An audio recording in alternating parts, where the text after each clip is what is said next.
No say atwema craft won chichemu e atwema wa biaja ye wa atwema mponoa enso e wo ho no ma eno so nyina aka atwema no ho na atwema ho asem ana ye ka na ifa mfiri say ebra asante nya mesha enya asante no aka na ne wo ho ne odenchira ne wo adanse enso e wo ho ana ne wo akwamu a na nyina enso eye oman a wo obi ade ho so na eduru mre bi denchira abefa asante ene adanse ama wonu nyina akoye nkoa odenchira kopim se nana osei kofi tutu odi kan wa fi apem ahensia adiokono enum 1695 mu ebaba ye asante no odi kan oka asante nyina adibo mu owie ye eko odi kan ko saye eye ko a woni domafo akoko ye sa be na domafo te central so he ya woni domafo akoko ye ya odi domafo so nkunimi na wonu edi domafo so nkunim no opinso ze ko fititu baaye no hyane so se wonu so de nchirafo ade ko bo ani no no de nchirafo ko bo ani no wonu edi de nchirafo so nkunim emu ho no ana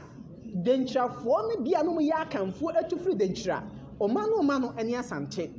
na mbaaye ba bia enne ye fra na twema no eho ana asante hene edima wonu ma wonu ekokotenaye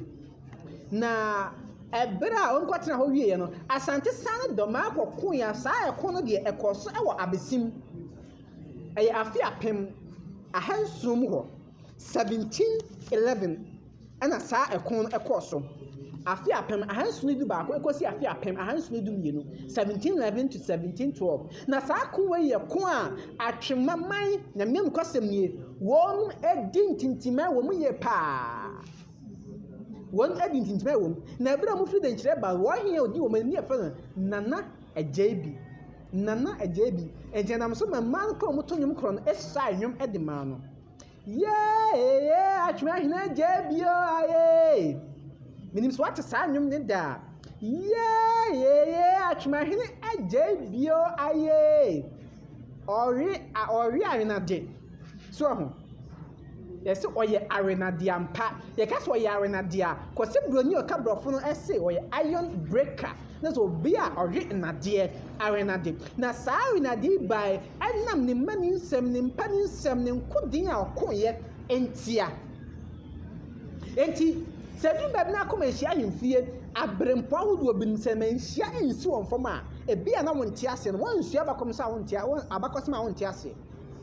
enti atwema ne ajebi ana di omanim ade omu ba ba bi ne omu ti aye fa na atwema no na ebra na mba ntima hene edi kumase anim no mu do maade ko ba ni afi apem ahanso ne du ba ko mu wo ho no ewo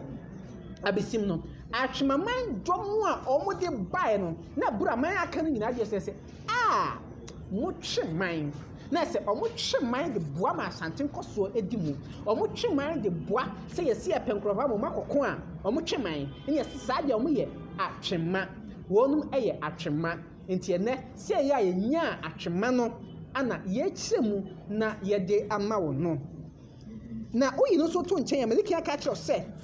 ye wo asante achem ye wo bono kwa abere manso kwa de eye mama so nche ebra pinso wado nko ho so omu nkodi dwuma bi mo no sese bi esi a mo mama so nche enti manso so ye be hyeda aba na ye de no so nkyeremu aba abesom mu adanse eye adansifo wonum ene akamemu abusuam wa abakosem adi kan a omusi dan tie so me adansifo anani ababe adanse ye wa mansie ye wa asante achem bono sekre yakwa nim no ye de bia nkyeremu ni nabakosem beba se ye ya saa edi ahodo ni nyina enso etumi eba ye na ye kan sei no wo afimpimienu ene edu ensiemu 2016 ana atwema hina ene woti adwaso nana antwi agya brempom a otoso mienu epaw na hemfie ho ntoma no kwasem ye ka atwema sem die ma memfa we enwura mu se papa e betena ba amia so no kwa ye nyima bebre na bra no ye beba wuram na ehemfo bia wonu aye nyima papa de mo mu man no ya hwe na ya bo wonu abaso ebi se nana adwira hene nana ma pia wono say wadi dwumaso akase bebre a yakwa anim no bia na me adna da sene ye di adwira so abakosem kakra ebeba na nantwe de ebrempon ye toso mienu no wono na ye atwema hena enei wo ho no mo se bi kan ka kire no afimpe mienu ene dunsia mu ana penso se tu abebio asante ne kokotwa homam ema na himfie foforo kra wasi ewo sanoma me ka sanoma eno ewo atwema boko eho ana himfie no wo opa ho ntoma akese efe pa wodi ahimfie nto nchen a wodi dwuma hodo bebre wo ngomasua mu wo enwuma mu se wo si factory kra ya ye nsuo wodi no so to nchen a wo adesua mu ne ngomasua mu wo boa nkora bebre ya wo hwe wo suku suapon mu adantam suku ni na wo ye eba oman puntuo nso a nsuo ni ade ya nanan wotu ho na mo pi entiene ye ka atwema bakosem ne ebo na agye bio ye atwema na odi atwemaman eba asante ene be efro atwema no de na ho behia ye pase ene ye bo na nanso abaso ewi asempani sisa boakotere wonya kwatenten a anoto aduasa no pai abaduasa enti ye san kwatenten ne de amanana se ne nyina so ahodu a odie nyina da nyankopon kwa mbehira no na wadom no kwatenten na watimi aye na aboroso na ye kan se no wansa wani bia nso wo na omoboa no enti nana afriye techi a wonso ye atwema techi manhene obo atwema hene so nkahire nana afriye techi a otoso miensa obo atwema hene so nkahire me kan se no na ne bankum hene na nasa bere wonso di baabie na odada na kakra eno achi nso no chia metie ku hene yere wonso wo ho no mafuto bi esafata empane se wo hen bani ni ho o chia me bani na wo ho enzo ankonya o chia me papa afi na akwa asem dia besensen hukom wonso o chia metie ku wo hene yere o bo hen so kahire o dada na kakra ni nyina eboa emma na antwe agye brempon a otoso mienu na henie no etumpon na etumpon enti mu nyina ye bomo abaso se enei awasem sem ya atwema de hye ai kokota amtie mi atwema de hye na ewiase unim ye ka atwema nso a o made baako eye won hohoye ye ka se ye nyia hoho pa atwema eye baako ana wonu mankani me ye me kotre kon na mepe omuma nkani ede pa enti kane no kane pa no siasi ape mankani edi a ne atwema anya di ani kire eho ne kwadi mankani ne ba ne acha bo bia anya bi ye firi ho na ansa kwanya ko asante achim mankani ne edi fufu asante achim mankani eno so yakwakoje edi abeka ho enti ye kase ye ka atwema sem a ye beka ka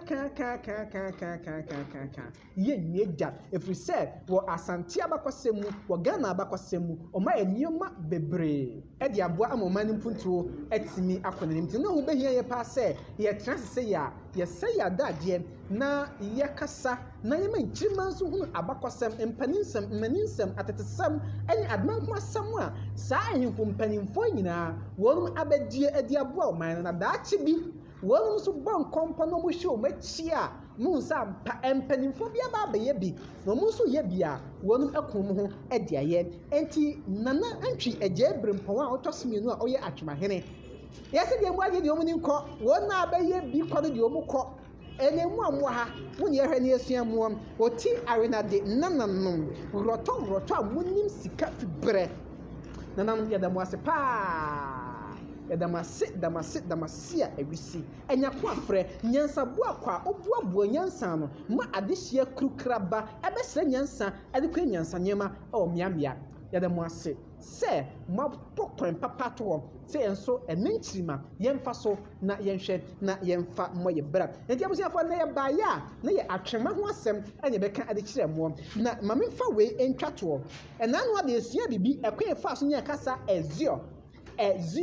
ena me kasa say ezio say ehwio enana no bi say bisa maka nana asem makwa me ntuma die mamemfa no sonso so firi se so adu sanma himfie na nana ntwege abrempot ho na wo kasa die na chia mehinenom na tiekunom die ne bankum die obi ade soa ne ezio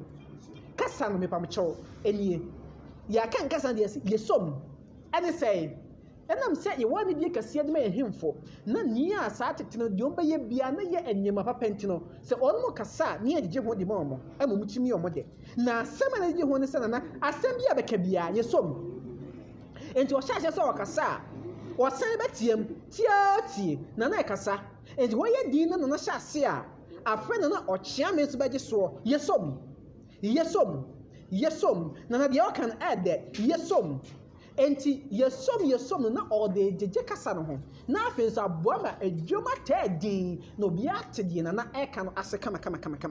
eno na kasa ngoro faso yakura faso me pentema ka afọ ne afadwo nti yesori ya se ezio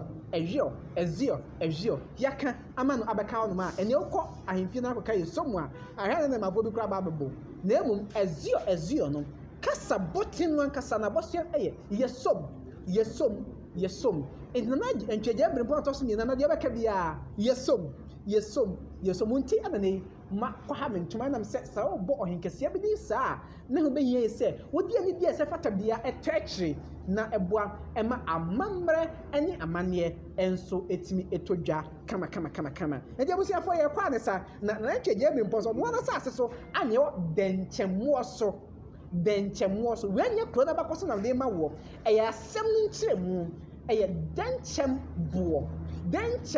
ena kosi broni fra na diamond no na senti e fra na diamond denchem buo no ene se eno nko ane buo a aboa denchem eda ho anampo odidi wie do pebebi adwon ho a wonso ase eho ano kwakoda sa buo no ho no da na nam se da bia oda ho no ntini ese eye denchem buo tibigiri yese sa okọ denchem wo so abakosem a bia ebe free ho maba na nam se nya no ho asem ebe kan nti no ada ebe bawura ho nya ebe kọ denchemo so ai wo atwema mamu eho abakosem bia eno so ye beba na ye de ababa somo na boa ama nchiemu no bibia nso etumi ewie peye kama na ye de amount ebi asempanisa aberewa okotene poma okadem ya mama ni amanye mpase ebe ka honom enti na ne ya mpase ebe kotene no na ye kire ama bibia koso no eje na dwuma ye boni na echi edima na antwe eje berempon toso mienu atwema hene nyankrompon onhira bo no apamfo dwuma mudi ede bo amanfo nyame amada se na ye ba ye de adwurade ana eba ba som wo enti ye de wase YouTube no ayi Akwankyere heritage channel so se twabue e onhira 104.5 FM ye Facebook live one ma mo hweye de mo ase Walker eyimfonyi Coffee Ghana ekruchi nsam no ana nana kokoto me be sa edi ma wo oje bi from ejimi so pia. It was good, Kumasi Akwankyere. Listen, I can't wait for 22nd of November. I'm joining the Maestro Neo Okai to come worship with you. Remember, 22nd November, Bantama Pentecost Church. It's Akwankyere Neo Okai, Metal, Koda, Anklato joining in worship with you. We're doing this to save a heart. Don't miss out. See you Friday, 22nd November, Bantama Pentecost Church. God bless you. Say pejani din ye man so ye dinu diakwa ye dinim. My name is Anklato. On the 22nd of November this year, I'm joining Neo Okai in a powerful worship time in Kumasi. It is happening at the Bantama Church of Pentecost, 6 p.m., 22nd November. Don't miss out. Neo Okai is gathering all of us to lift up the name of the Lord. Your life will never be the same. See you there.